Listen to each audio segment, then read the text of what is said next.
morning, good afternoon, good evening, whichever geography you are in. This is Pranav Goa Thakurta, founder, EDU TV. Today, we have two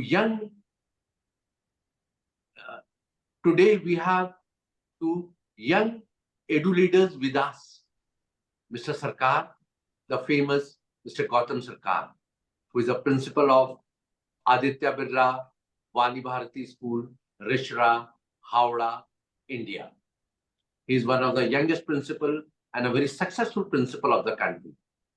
Today, we'll be going through his educational voyage. And our moderator is Dr. Kapoor, the young Dr. Kavita Kapoor.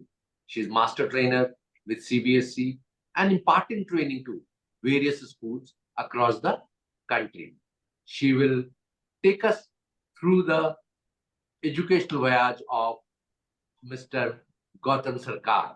Over to Dr. Kavita. Very good afternoon, sir. Very good afternoon, Mr. Goutam Sarkar. We welcome you in this show. And I would like to ask you one question. We will start with your journey. What thing was there which inspired you to become an educator? And how was your journey shaped your leadership personality? Good afternoon. Thank you, EDU TV and Pranav, for this opportunity. Thank you, Dr. Kavita Kapoor. My journey has taught me the effective leadership is not all about the result which you get. It is how you give the opportunity or empower your people to reach their full potential.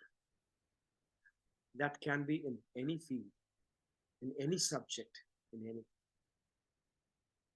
With time, actually, I gained this. But if you ask me how I started my journey, when I was in class 9, I started giving tuitions.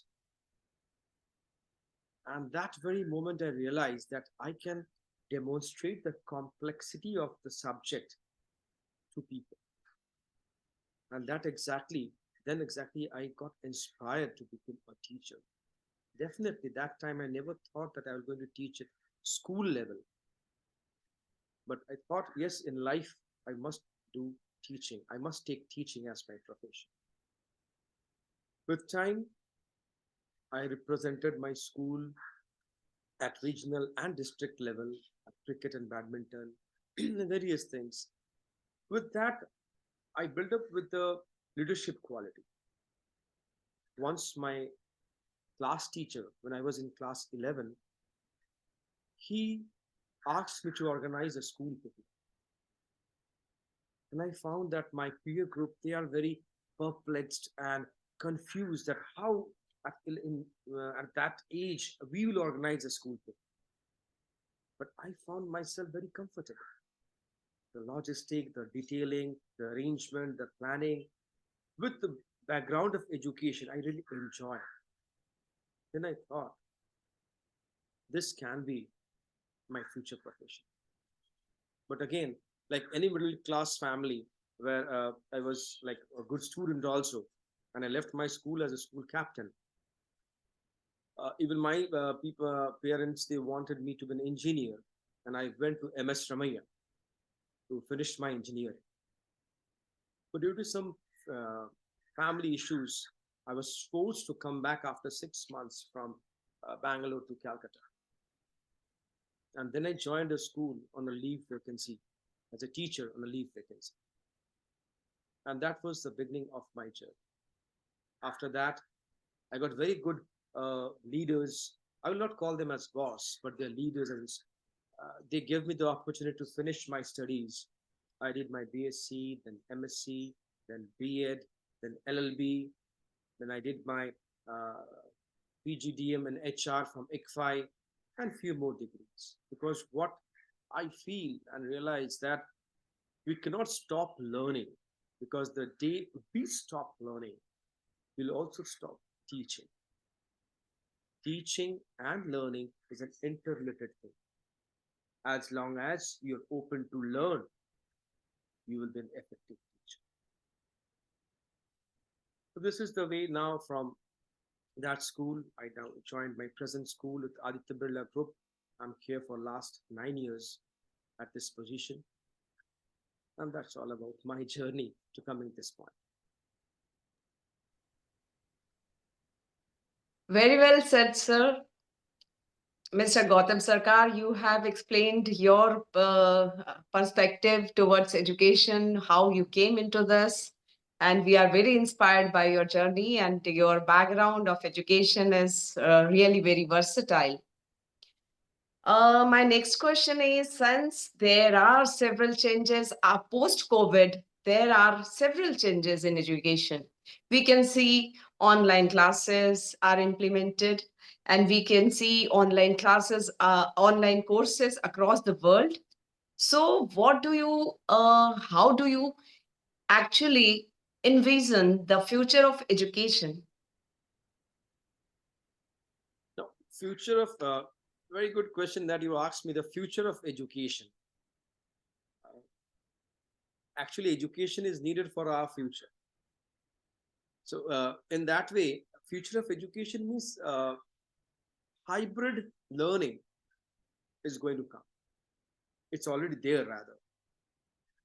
Because in Indian education system, which I feel the best, even if you compare with Finland, the teacher-student ratio is so high that you cannot compare their effectiveness with our effectiveness. It's 14 hours.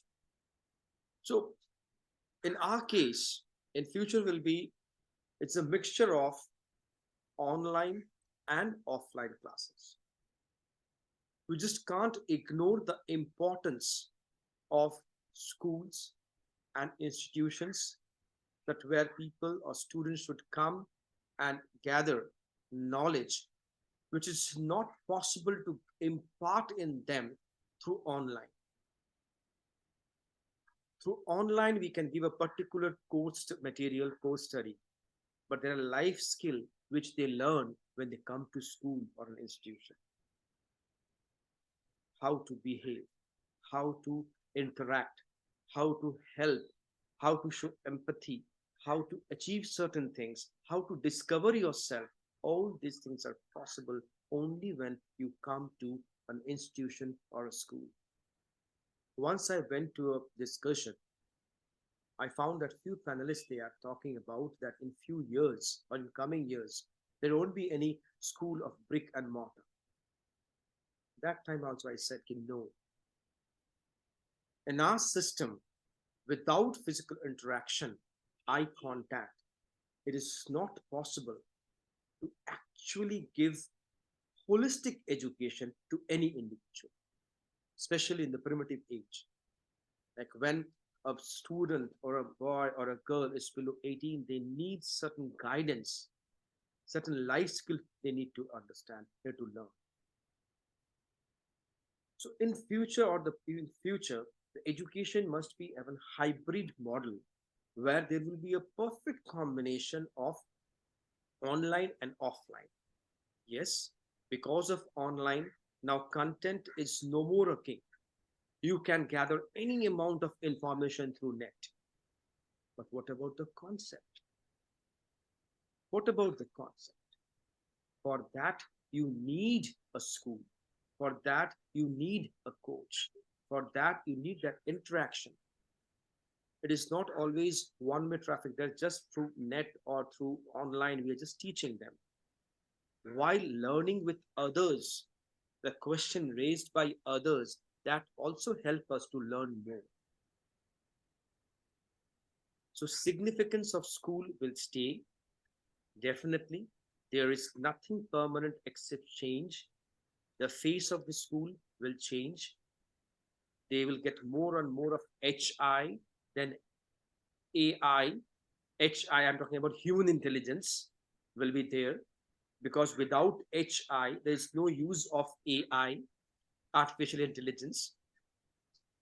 And if you take spiritually, if I give one example, that if you take example of Ramakrishna Paramahansa Dev, even he said to Noreen, in that is in Swami Vivekananda, he said that we need guru. We need a guru to attain which we are supposed to attain. Why I'm supposed to? Because every individual's life is planned by the Almighty. We just need to understand His plan for us. The importance of school will remain, and future is a balance of AI and HI. That is hybrid learning. Thank you very much, sir. You have explained very well that without physical classes, without offline schools, education cannot give that much emphasis, there that much output. So it's very important to be physically there in the school, and HI is equally important along with AI. My next question to you is that you must be taking initiative in particularly making any policy or anything at your school, at your institution. We would like to know the impact of that particular policy, which is very successful till now, you feel, and kindly give light on that success story of yours.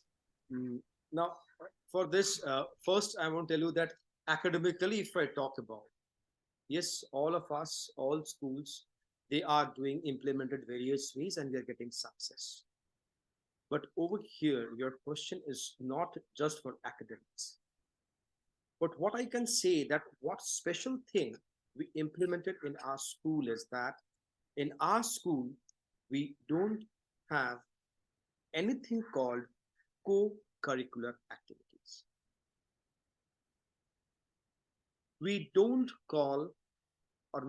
have co-curricular activities. Rather, we include all the art forms into our regular curriculum. Like someone if wants to continue with music, art, recitation, debate, public speaking, acting, theater, something else, we encourage them. We encourage them, not only rather encourage them, but we provide them a platform where they can perform that and they can pursue that thing as their career option. Initially, like any other school, any other school, we face problem that parents, they don't understand the importance of co-curricular, because the moment you take call as co-curricular, actually you are not taking them as serious as like any other subject. Like if, but slowly, I can say not 100%, but at least 30 to 40% of our parents, they understood the importance of odd jobs. They are no more stick to only top 10 career options. With continuous communication with us, we made them understand that there are 10,000 career options out there. Why to stick only with top 10? There was a time, even now we can see, if a boy or a girl taking science at 11 and 12, we think only two options, either the child will get into medical or engineering. If it's in commerce, the child will become either chartered accountant or cost accountant or MBA. If a child is in arts, he is not so good if he or she is not preparing for UPSC. We broke that mindset. We broke that mindset. Because we said that there are other 10,000 career options. They can take subjects, they can pursue things as per their will and their wish, because this is the time of excellence. If you want to establish yourself, you need to excel in that particular subject. And you can excel in a subject only when if you like and love that subject. If work is a burden on you, you will never excel in your work life. If you are doing something which you love, you will definitely do something which will give you happiness and satisfaction and success in your life. Because success, definition of success is different for different people. This is what we started, and hopefully will make it, will reach somewhere where all of our parents will understand that alternative jobs are there, music, art form, because we always forget that in 70% schools, you will find the chief guest is not from an engineering background. 70% chief guests are coming from performing art. Either they are established swimmers, players, percussionists, tabla maestro, musician, film artist, something like that. Only 30% are other than established doctors or IS officers. They are coming as a chief guest, to whom you admire. But you don't want them to go to that line. So in our school, we took that initiative and we are trying to achieve that.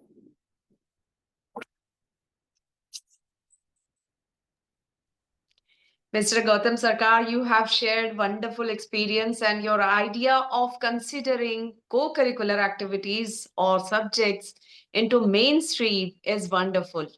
And definitely by doing this, the emphasis will be more over skill development.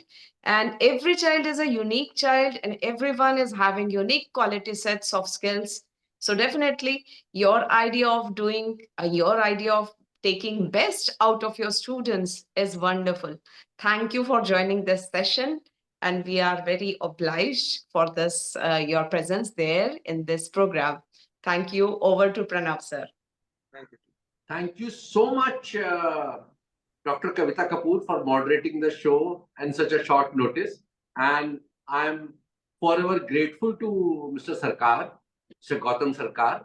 He has been always helping EDU TV whenever we request him. And I'm sure his journey, his voyage, his educational voyage on EDU TV will inspire many youngsters for coming into this profession. I also remembered Mr. Sarkar advising us there are more than 10,000 professions and we are struggling with some 5 or 10 professions only. I think, sir, it's a very good advice.